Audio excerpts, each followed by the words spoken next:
आज हम स्टार्ट कर रहे हैं book 3 8 edition chapter number 3 quadratic and fractional equations exercise 3A question number 5th. Solve each of the following equations by completing the square given your answer correct to decimal places. यहाँ हमारे पास quadratic equation given है जिसे हमें solve करना है completing square method से और answer हमें देना है 2 डेसिमल प्लेसेस में. यहाँ हमारे पास सबसे पहले हम क्या देखेंगे कि एक्स स्क्वायर की टर्म अगर हमारे पास यहाँ कोई नंबर नहीं है, इसका मतलब यहाँ पर 1 है. तो सबसे पहला काम क्या होता है, हमें यहाँ पर 1 बनाना होता है एक्स स्क्वायर की टर्म को. तो यहाँ पर तो कोई टर्म नहीं है तो ऑलरेडी ये 1 बनी हुई है. अगर फॉर एग्जांपल यहाँ पर 2 होता तो मैं क्या करती कि इस पूरी इक्वेशन को हम 2 से डिवाइड करते हैं ताकि ये टर्म 1 बन जाए. तो यानी 1 एक्स स्क्वायर आ जाए. तो यहाँ पर ऑलरेडी एक्स स्क्वायर है यानी 1 टर्म है. तो यहाँ पर वो काम हमें नहीं करना क्योंकि फर्स्ट काम हमारा यहाँ पर 1 बनाना होता है जो बना हुआ है. सेकंड काम हम क्या करेंगे कंप्लीटिंग स्क्वायर मेथड में कि जो कांस्टेंट टर्म को हम राइट साइड पे ले जाएंगे. X square plus 2x is equal to 5. First step हमारा होता है इसको 1 बनाना. तो ऑलरेडी यहाँ 1 बना हुआ है. एक्स स्क्वायर वाली टर्म जो है वो यहाँ पर नंबर कोई भी नहीं, इसका मतलब 1 ही है. सेकंड काम हमारा होता है कि नेगेटिव टर्म यानी जो कांस्टेंट टर्म है उसको हमें राइट साइड पे शिफ्ट करना होता है. तो यहाँ पर हमारे पास जो कांस्टेंट टर्म थी वो नेगेटिव फॉर्म में थी, इसको हमने राइट पे शिफ्ट किया तो वो पॉजिटिव हो गई. अब यहाँ पर हमारे पास 2 टर्म है तो अब हम क्या करेंगे, यहाँ पर भी हम बी टर्म को फाइंड करेंगे. जैसे कि ए स्क्वायर और 2ab वाली टर्म है, हमारे पास बी टर्म नहीं है तो यहाँ पर प्लस वाली आइडेंटिटी अप्लाई होगी. तो यहाँ हम लिख लेते a square plus 2ab plus b का square is equal to a plus b का होल स्क्वायर.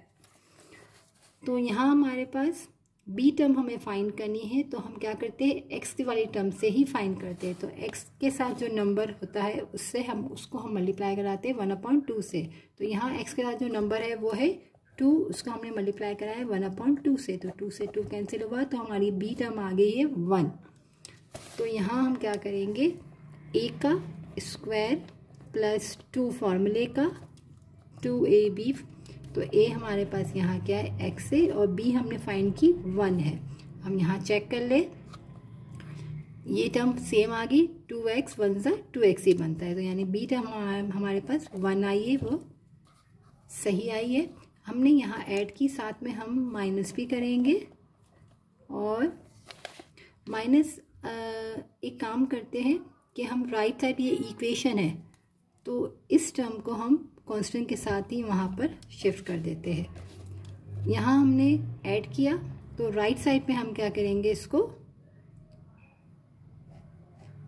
वहाँ भी ऐड कर लेंगे क्योंकि हम इक्वेशन सॉल्व कर रहे हैं. पहले हमने जो सॉल्व किया था वो एक्सप्रेशंस थी, अब हमारे पास जो है ये इक्वेशन है.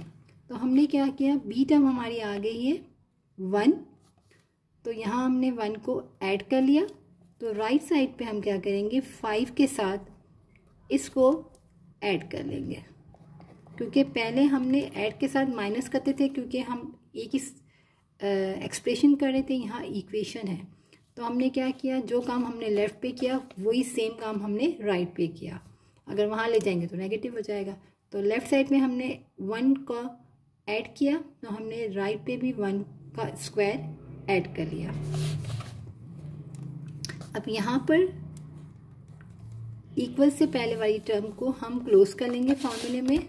ये फॉर्म हमारी बन गई है, अब हम ये फॉर्म बना लेंगे. तो हमारे पास आ जाएगा a प्लस बी का होल स्क्वायर यहाँ तक. अब यहाँ ये हमने कट कर दिया, यहाँ इक्वल की साइन है. 5 प्लस 1 का स्क्वायर 1 ही आएगा. तो x plus 1 whole square is equal to 6. पहला काम 1 बनाना होता है कंप्लीटिंग स्क्वायर मेथड में. सेकंड काम हमने क्या किया कांस्टेंट टर्म को हम राइट साइड पे ले जाते हैं। थर्ड काम हमारा क्या होता है, बी टर्म फाइंड करना होता है, जिसे हम मल्टीप्लाई बाय 1/2 मल्टीप्लाई करके एक्स वाई टर्म के साथ फाइंड कर लेते हैं। फिर हम इसको फॉर्मूले में क्लोज कर लेते हैं। यहाँ तक पहुँचने के बाद हम क्या करेंगे, इस स्क्वायर को हमें ख़त्म करना है। तो हम क्या करेंगे, जब स्क्वायरिंग को हमें ख़त्म करना होता है तो हम रूट बोथ साइड करते हैं, और जब रूट को हमें कैंसिल करना होता है तो हम स्क्वायरिंग बोथ साइड करते हैं। तो यहाँ हमारे पास स्क्वायर है तो हम क्या करेंगे, रूट बोथ साइड। तो यहाँ हमने स्क्वायर रूट लगा दिया और यहाँ पे भी हमने स्क्वायर रूट लगा दिया। तो प्लस माइनस, जब हम स्क्वायर रूट लगाते हैं तो साथ में हम प्लस माइनस भी यहाँ पर लगा देते हैं। यहाँ से स्क्वायर और ये चीज़ कैंसिल हो गई। ये चीज़ कैसे कैंसिल हुई, क्योंकि रूट का मतलब होता है हाफ, और हमने यहाँ पर किया x+1 का होल स्क्वायर और हमने स्क्वायर रूट लगा दिया, तो ये इससे कैंसिल हो जाता है। तो हमने डायरेक्ट यहाँ से इसको कैंसिल कर दिया। क्योंकि हमें इसको सॉल्व करना है, यानी हमें यहाँ पर x की वैल्यू को फाइंड करना है, कंप्लीटिंग स्क्वायर मेथड से हम फाइंड करें। तो x+1 = +-√6, और यहाँ पर x की 2 वैल्यूज़ आ जाएगी। तो सबसे पहले हम क्या करेंगे, यहाँ पर x+1 = +6, x+1 = -√6।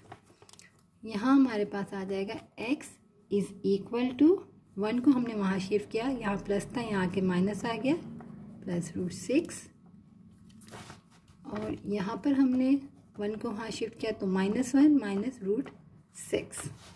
अब हमें 2 डेसिमल फॉर्म में आंसर मिला है, तो अभी हम कैलकुलेटर यहाँ पर यूज़ करेंगे, क्योंकि रूट में 6 है, तो 6 का तो हमारे पास परफेक्ट स्क्वायर नहीं होता है। 6 हमारे पास अगर यहाँ पर होता 4 तो हम 2 स्क्वायर रूट से निकाल लेते, बट 6 परफेक्ट स्क्वायर नहीं है, तो हम यहाँ पर कैलकुलेटर अप्लाई यूज़ करेंगे। हमारे पास है यहाँ पर -1 प्लस √6 = 1.449। हमें 2 डेसिमल प्लेसेस बोला है तो 1.44 है, तो और 4 के आगे जो हमारे पास नंबर है यहाँ पर 9 है, तो हम यहाँ पर क्या करेंगे, 1 को ऐड कर लेते हैं, तो 1.45 हो जाएगा, क्योंकि 1.449 है, तो थर्ड वाला नंबर 9 है, तो वो 5 से बड़ा है, तो 4 में 1 को ऐड करेंगे तो हमारे पास हो जाएगा 1.45। x = 1.45।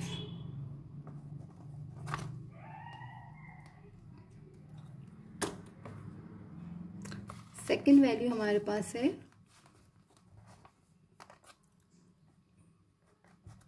-1 माइनस √6।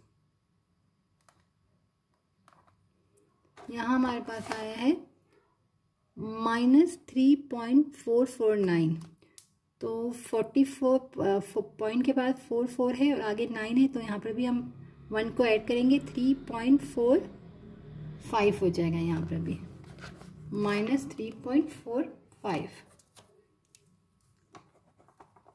-3.45, क्योंकि जब 5 से हमारे पास थर्ड नंबर 5 हो या 5 से बड़ा हो तो हम क्या करते हैं, आगे वाले नंबर में 1 को ऐड कर लेते हैं। तो हमारे पास 2 वैल्यूज़ आ गई, एक वैल्यू आ गई 1.45 और दूसरी आ गई -3.45। तो ये हमने इक्वेशन को सॉल्व किया है। क्वाड्रेटिक इक्वेशन थी जिसे हमने सॉल्व किया कंप्लीटिंग स्क्वायर मेथड से। इससे पहले हमने फैक्टराइजेशन मेथड भी सॉल्व किया था क्वाड्रेटिक इक्वेशन को, और अब हमने कंप्लीटिंग स्क्वायर मेथड से सॉल्व किया है।